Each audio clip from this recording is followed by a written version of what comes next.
أعوذ بالله من الشيطان اللعين الرجيم بسم الله الرحمن الرحيم الحمد لله رب العالمين والصلاة والسلام على العبد المؤيد والرسول المسدد المصطفى الأمجد حبيبنا وحبيب إله العالمين الذي سمي في السماء بأحمد وفي الأرض بأبي القاسم محمد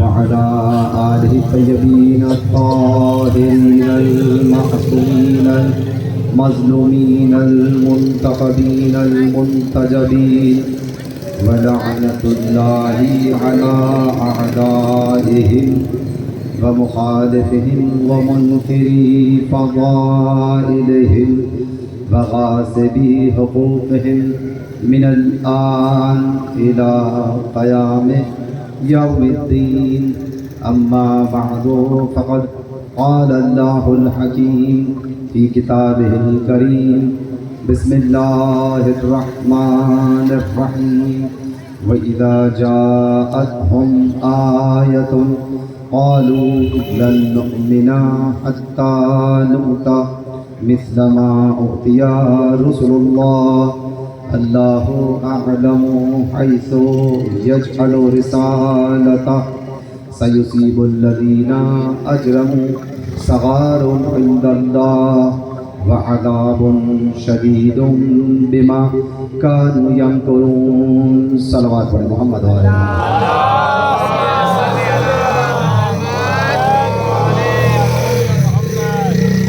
تھوڑا آگے تشریف لے آئیں تاکہ مجلس کا ماحول بنے، قریب آ جائیں تو بہتر ہے۔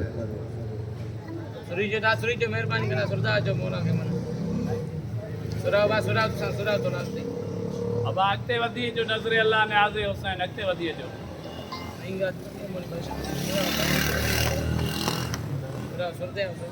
صلوات پڑھیں محمد و آل محمد۔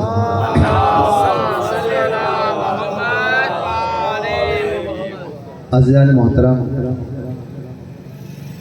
قرآن اور منصب الہی کے عنوان سے جس سلسلے گفتگو کا آغاز ہوا آج اپنی چوتھی منزل پر ہے۔ خداوند عالم سورہ انعام کی 124ویں آیت میں ارشاد فرما رہا ہے وَإِذَا جَاءَتْهُمْ آیَةٌ، جب ان کی جانب اللہ کی جانب سے کوئی آیت آتی ہے تو یہ کہنے لگتے ہیں کہ ہم اس وقت تک ایمان نہیں لائیں گے جب تک کہ ہمارے اوپر بھی ویسی ہی وحی نازل نہ ہو جائے کہ جیسی اللہ کے رسولوں پہ نازل ہوئی۔ اللہ تعالیٰ نے کیا جواب دیا کہ اللہ اعلم حیث یجعل رسالتہ، اللہ بہتر جانتا ہے کہ وہ اپنی رسالت کو، اپنے منصب کو کہاں قرار دے۔ سیصیب الذین اجرموا، پس ان قریب کہ جو لوگ مجرم ہو گئے ہیں وہ اللہ کی بارگاہ میں ذلیل بھی ہونے والے ہیں، اور جنہوں نے جرم اختیار کیا ہے وہ ذلیل بھی ہوں گے اور ان پر شدید عذاب بھی نازل ہوگا۔ کیوں؟ بما کانوا یمکرون، اس لیے کہ یہ لوگ مکاریاں کیا کرتے تھے۔ توجہ رکھیے گا۔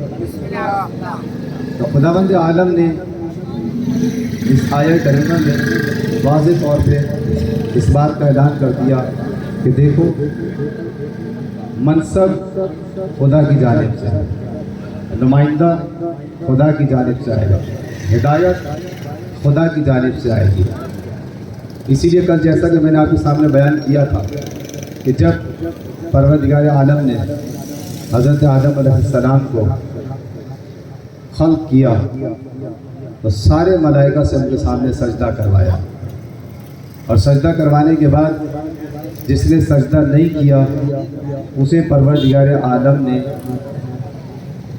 راندے درگاہ کر کے قیامت تک کے لیے لعنتی قرار دے دیا۔ کیوں لعنتی قرار دیا ہے اسے؟ اس وجہ سے کہ کیا اس وجہ سے حالانکہ وہ سجدے کرتا رہا مسلسل اس نے سجدے کیے، لیکن ایک مرتبہ سجدہ نہیں کیا تو پروردگار عالم نے اسے قیامت تک کے لیے لعنتی بنا دیا۔ وجہ کیا ہے؟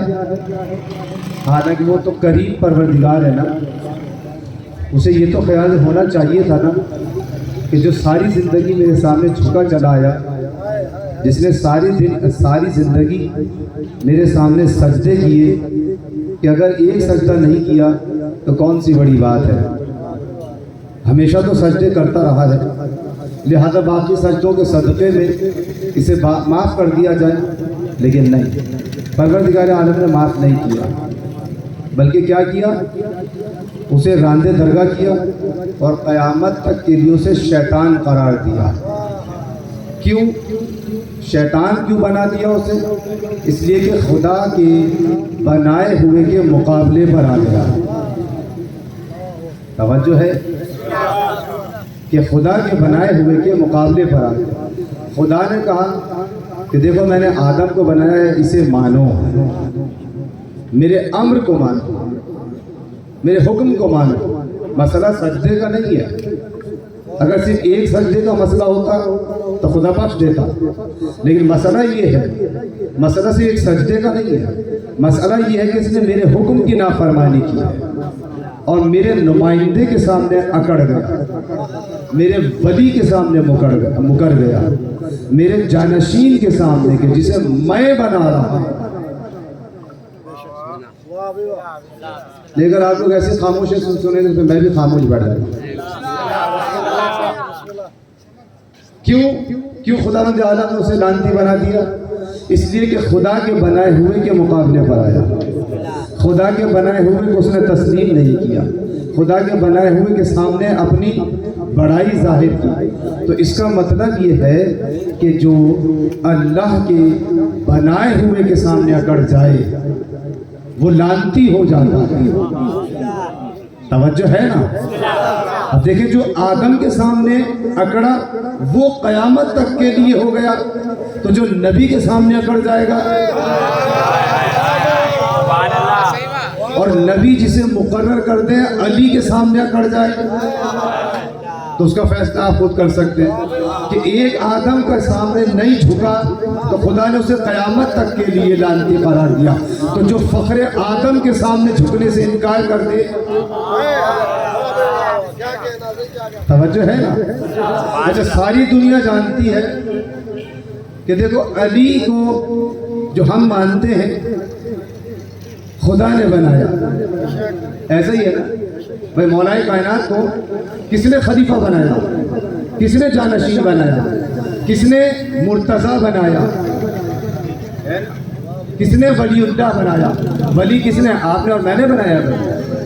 میں نے اور آپ نے اللہ نبی کا جانشین مانا، میں نے اور آپ نے علی کو اللہ کا جانشین قرار دیا؟ نہیں، اللہ خود اپنا جانشین بنا، خود اپنا جانشین متعارف کرواتا ہے۔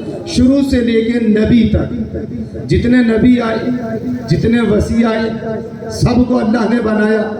یہ کیسے ہو سکتا تھا کہ جو فخر الانبیاء ہے اس کا جانشین قوم پہ چھوڑ دے؟ ہو سکتا ہے؟ نہیں ہو سکتا تھا۔ اسی لیے آپ دیکھیں کہ پیغمبر اکرم صلی اللہ علیہ وآلہ وسلم نے ایک صلوات بھیجتے محمد و آل محمد،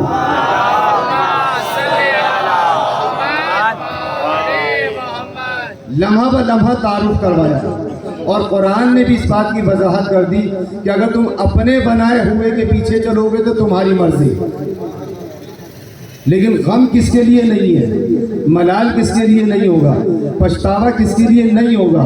آدم دنیا میں آ گئے، توجہ ہے، آدم دنیا میں آ گئے تو خداوند عالم نے کیا کہا؟ اے آدم تم اپنی زوجہ کے ساتھ دنیا میں جاؤ، دنیا میں آ گئے، اور پھر اعلان کیا کیا؟ فَإِمَّا يَأْتِيَنَّكُم مِّنِّي هُدًى فَمَن تَبِعَ هُدَايَ فَلَا خَوْفٌ عَلَيْهِمْ وَلَا هُمْ يَحْزَنُونَ۔ بس اے آدم اس بات کو یاد رکھنا، اپنی اولاد کو یہ بات سمجھا دینا کہ دنیا میں آنے کے بعد جو بھی میری طرف سے آنے والی ہدایت کی پیروی کرے گا وہی کامیاب ہوگا، نہ اس کے لیے غم ہوگا، نہ اس کے لیے حزن و ملال ہوگا، اور نہ اس کے لیے کوئی پچھتاوا ہوگا۔ تو اب دیکھو، جسے ہم اپنا ولی مانتے ہیں اسے خدا نے بنایا، یا جسے تم اپنا ولی بناتے ہو؟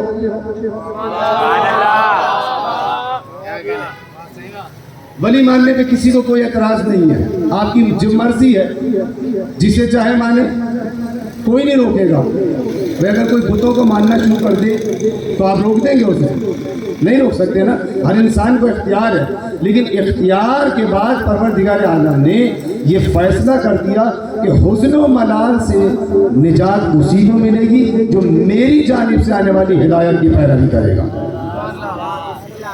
توجہ ہے نا بھائی؟ بتوں کو آپ نے خود بنا لیا، آپ جانے آپ کے بت جانے، آپ نے فلاں آدمی کو لیڈر بنا لیا، آپ جانو آپ کا لیڈر جانے، نہ اس سے خدا کا کوئی واسطہ نہیں ہے۔ کیوں؟ اس لیے کہ خدا بنائے تو اس کا اس سے واسطہ ہو۔ خدا ذمہ دار کس کا ہے؟ جسے خود بنائے گا۔ تو آپ دیکھیں کہ جسے خدا نے خود بنایا وہ کبھی آپ کو بھاگتا نظر نہیں ہے۔ خدا کا بنایا ہوا کبھی جنات سے نہیں ڈرا، ہے نا ذہن کے اندر تعلیم؟ بھائی خدا کا بنایا ہوا، پہچان یہ ہے خدا کے بنائے ہوئے کی اور دنیا والوں کے بنائے ہوئے کی کہ خدا کا بنایا ہوا نہ جنات سے ڈرا، نہ انسانوں سے ڈرا، نہ کسی سانپ سپولیے سے ڈرا۔ اتنی خاموشی سے سنو گے،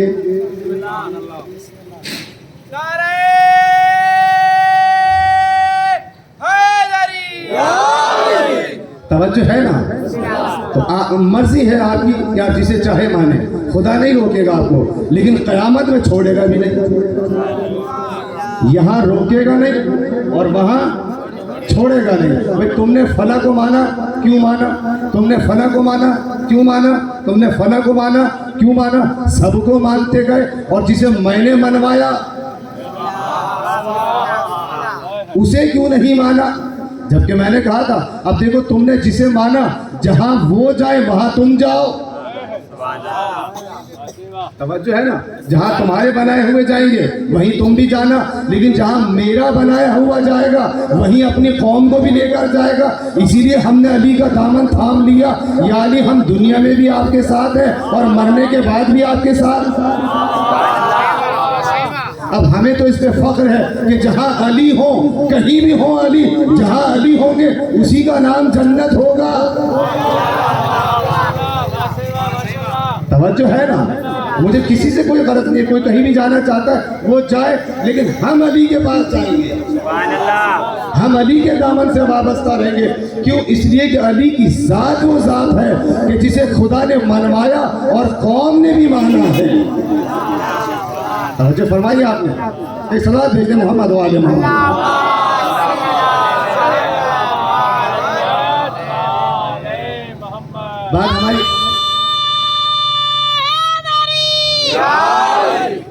بات ہماری کہاں پر چل رہی ہے؟ منصب۔ تو دیکھیں منصب، پہلا منصب دیا خدا نے، توجہ رکھیے گا، نہیں مانا، شیطان اگڑا تھا نا، تو شیطان نے نہیں مانا۔ اچھا، اب آدم کی اولاد آ گئی، جناب حابیل آ گئے۔ حابیل کون ہے؟ آدم کے بیٹے ہیں۔ قابیل کون ہے؟ توجہ رکھیے گا میری طرف، اہم موضوع ہے یہ۔ حابیل کون ہے؟ آدم کے بیٹے ہیں۔ قابیل کون ہے؟ وہ بھی آدم کے بیٹے ہیں۔ دونوں آدم کے بیٹے اور دونوں سگے بھائی، دونوں بھائی سگے۔ آدم نے اپنے بیٹے حابیل کو اپنا جانشین قرار دے دیا حکم خدا سے. کسے بنایا جانشین؟ حابیل کو. کس کے حکم سے؟ اللہ کے حکم سے. قابیل کو یہ بات پسند نہیں آئی. وجہ کہ اللہ نے آدم کو بنایا تو ابلیس کو پسند نہیں آئی، بھائی اسے کیوں بنا رہے، ہمیں بنا دو. ادھر قابیل نے بھی یہی اعتراض کیا کہ آدم نے حابیل کو بنا دیا جبکہ میں بڑا ہوں.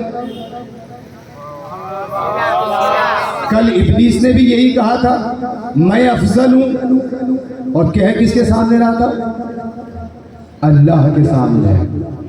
توجہ ہے نا، جب انسان گمراہ ہوتا ہے تو اسی طرح گمراہ ہوتا ہے، جب کوئی گمراہ ہوتا ہے تو اسی طرح گمراہ ہوتا ہے. خدا کے سامنے بتا رہا ہے کہ میں افضل ہوں، آدم افضل نہیں ہے. یہ بات اللہ کو نہیں معلوم تھی، اسی لیے تو اللہ نے آدم کو بچاتے ہوئے شیطان کو لعنت بھیجتے ہوئے کہا کہ تو خدا کی عدالت پر اعتراض کرتا ہے، لہذا تو قیامت تک کے لیے لعنتی ہو گیا. ادھر آدم نے اپنے بیٹے حابیل کو اپنا جانشین بنایا تو قابیل نے کیا کہا؟ لَأَقْتُلَنَّكَ، میں تجھے قتل کر دوں گا. اس بات پہ جائیداد بڑھ رہی تھی نہیں عزیزان محترم، مسئلہ جائیداد کا نہیں تھا، کوئی مسئلہ نہیں تھا. بعض لوگ کہانیاں گھڑ دیا کرتے ہیں کہ شادی کا مسئلہ تھا، یہ تھا وہ تھا فنا تھا. نہیں، منصب کی بات تھی. آدم کا منصب تھا جو حابیل کے پاس تھا اور قابیل اس سے محروم تھا. قابیل یہ چاہ رہا تھا کہ یہ منصب مجھے مل جائے. کس بنیاد پہ؟ بڑائی کی بنیاد پہ، صلاحیت کی بنیاد پہ نہیں. تو ہر دور میں کچھ بڑے اٹھے، ہر دور میں جب بھی کوئی اٹھا تو یہی نعرہ بلند کرتا ہوا اٹھا کہ میں بڑا ہوں اس لیے مجھے ملنا چاہیے. پروردگار عالم نے کہا کہ یہاں مسئلہ بڑائی کا نہیں ہے، مسئلہ صلاحیت کا ہے. انی عالم و ما لا تعلمون، جو میں جانتا ہوں وہ تم نہیں جانتے. تو اس نے کہا کہ میں تمہیں قتل کر دوں گا. لیکن حابیل کا کردار دیکھیں، حابیل نے کیا جواب دیا کہ اگر تم مجھے مارو گے تو ہم بھی تمہیں ماریں گے. ہم تو یہی کہتے ہیں نا، ہم آدمی ہیں تمہارے جیسے، جو تم کرو گے وہ ہم کریں گے. لیکن آدم نے یہ نہیں کہا. آدم کے بیٹے حابیل نے کیا جواب دیا کہ بھائی اگر تیرا ہاتھ مجھ تک پہنچ گیا تو تم مجھے قتل کر دے گا، لیکن اگر میرا ہاتھ تجھ تک پہنچا تو دیکھ میں تجھے قتل نہیں کروں گا، اس لیے کہ میں اللہ سے ڈرتا ہوں. توجہ فرمائی آپ نے، یہ کون کہہ رہا ہے؟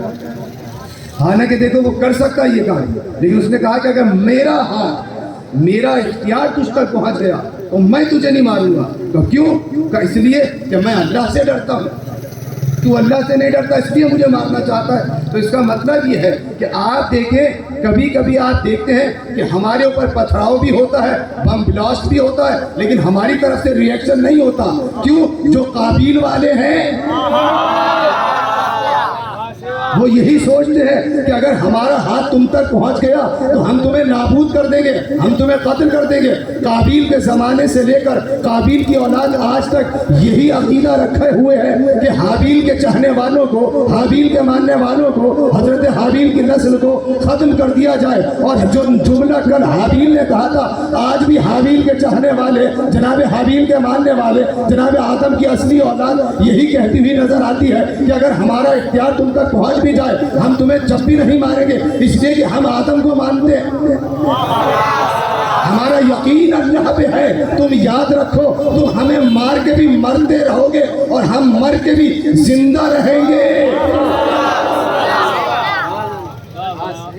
توجہ فرمائی آپ نے، تم مار کے بھی زندہ نہیں ہو، ہم مر کے بھی شہید زندہ ہوتا ہے. جیسا کہ میں نے کل بیان کیا تھا کہ لوگ نیزہ پر حسین نے تلاوت کر کے بتایا کہ گردن کٹ جانے کا نام مرنا نہیں ہے.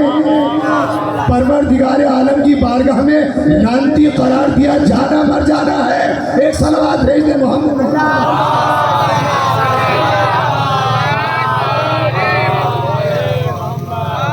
ایک اور صلوات بھیج دیں.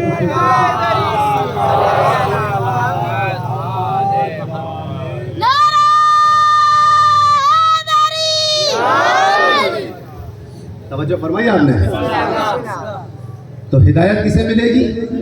فَإِمَّا يَأْتِيَنَّكُم مِّنِّي هُدًى، جو میری طرف سے آنے والے ہادی کی اتباع کرے گا اسے نجات یافتہ ہوگا۔ تو اب آپ دیکھیں اس نے کیا کہا کہ میں تمہیں قتل کر دوں گا، لیکن حابیل نے کیا جواب دیا کہ میں تمہیں قتل نہیں کروں گا۔ کیوں؟ اس لیے کہ میں اللہ سے ڈرتا ہوں، میں اللہ کے ثواب پہ یقین رکھتا ہوں، میں اللہ کی عطا پہ یقین رکھتا ہوں، اور قابیل کے ہاتھ موقع آ ہی گیا۔ توجہ ہے نا، سب سے پہلے حق کی طرف پتھر پھینکنے والا قابیل تھا۔ میں جملہ نہیں سمجھا۔ حق والے کو پتھر سے مارنے والا سب سے پہلے کون تھا؟ قابیل تھا۔ توجہ ہے نا، اس نے کیا کیا؟ ایک پتھر لیا اور حضرت حابیل کے سر پہ دے مارا، جس سے حضرت حابیل کی شہادت ہو گئی۔ تو کائنات کا پہلا شہید کون ہے؟ حضرت حابیل ہے۔ اچھا، اب اتنا پریشان ہوا، مار تو دیا، اب اس جرم کو چھپائے کیسے؟ اس جرم کو چھپائے کیسے؟ پریشان ہو گیا، اگر باپ کو پتہ چل گیا تو میرا سارا عزت و وقار مٹ جائے گا۔ اور آپ دیکھیں اتنا عاجز ہے کہ دفنانے کو بھی نہیں جانتا۔ پروردگار عالم نے کیا کیا؟ ایک کبا بھیجا، ذہن ہے آپ کے طرف؟ ایک کبا بھیجا پروردگار عالم نے، غراب کہتے ہیں کبے کو، قرآن کی آیت موجود ہے سورہ مائدہ کی 27، 28، 29، 30، 31 آیت پڑھیں، پورا واقعہ آپ کو مل جائے گا کہ پروردگار عالم نے کبا بھیجا۔ کیوں بھیجا؟ کیا کیا تھا اس نے؟ زمین، دو کبے آئے اور دونوں آپس میں لڑنے لگے۔ ایک کبے نے دوسرے کبے کو مار دیا، اور جب مار دیا تو جس نے مارا ہے اس نے زمین کھودی، مٹی اٹھائی، مٹی کو الگ کیا اور دوسرے کبے کو اس کے اندر دفنا کیا۔ یہ منظر وہ دیکھ رہا تھا، منظر دیکھ رہا کہ کیا کیا جب اس نے دیکھا کہ مٹی میں دفنا دیا تو کہنے لگا پروردگار میں اتنا عاجز ہوں کہ میرے اندر اس کبے جتنا بھی شعور نہیں ہے۔ میرے جملے پر غور کریں، اس کبے جتنا بھی شعور نہیں ہے۔ پروردگار عالم نے کیا کہا تھا؟ فَإِمَّا يَأْتِيَنَّكُم مِّنِّي هُدًى، کہ جو ہماری طرف سے آنے والی ہدایت کی پیروی کرے گا تو وہ نجات یافتہ ہوگا۔ تو اب آپ دیکھیں کہ جب اس نے اللہ کی ہدایت پہ یقین نہیں کیا تو پروردگار عالم نے جب اس نے نبی کا کہنا نہیں مانا تو نبی کے بدلے اب کبے کو بھیجا۔ اب تمہاری مرضی ہے کہ چاہے کبوں سے ہدایت لو،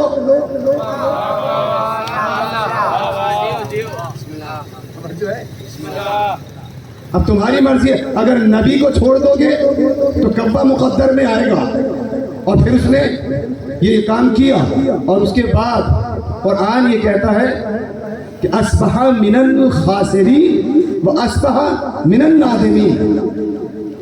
اچھا آپ دیکھیں، نبی کے بیٹے کو قتل کیا، قرآن نے کیا کہا؟ اس نے قتل کیا، اصبح من النادمین، اس کے بعد شرمندہ بھی ہوا، تو اللہ نے اس کے گناہ کو معاف کر دیا اس کی شرمندگی کی بنیاد پر؟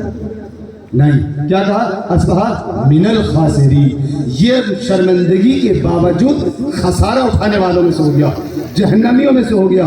اس کا مطلب یہ ہے، بتانا یہ چاہتا ہے قرآن کہ جو نبی کے بیٹے کو قتل کر دے،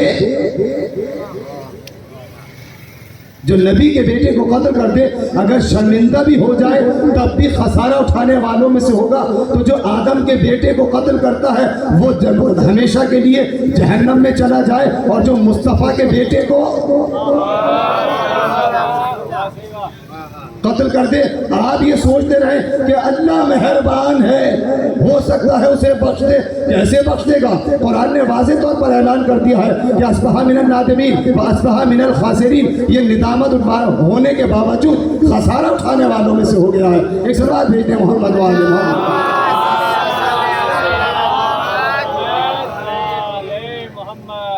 توجہ فرمائی آپ نے۔ اب دیکھیں سلسلہ ہدایت آگے بڑھا، پروردگار عالم نے ہدایت کے سلسلے کو آگے بڑھایا۔ اگر اجازت ہے تو میں آگے بڑھوں۔